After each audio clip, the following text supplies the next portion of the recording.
هذا اليوم الذي تظهر فيه هذه العلامات يتغير مجرى الكون وتغلق باب الرحمن.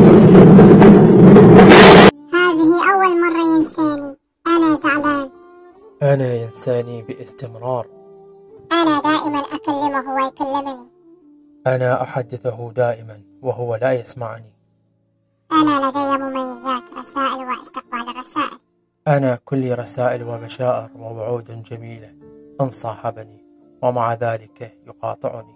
أنا تخرج مني ذبذبات ضارة على الجسم والعقل، ورغم هذا لا يستغنى عني.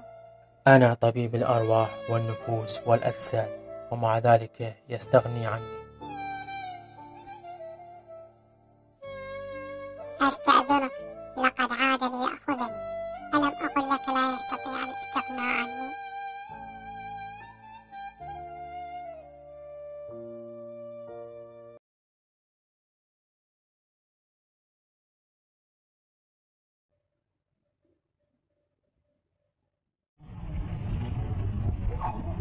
حيث طلعت الشمس من مغربها وخرجت الدابة من الأرض وظهر الدخان، وبعد هذا اليوم الذي تظهر فيه هذه العلامات يتغير مجرى الكون وتغلق باب الرحمن.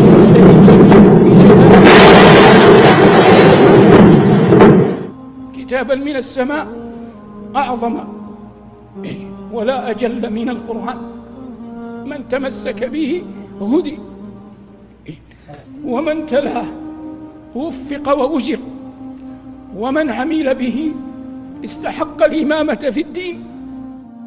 عظم الله شأن القرآن في القرآن، وأقسم بالقرآن على كرامة القرآن.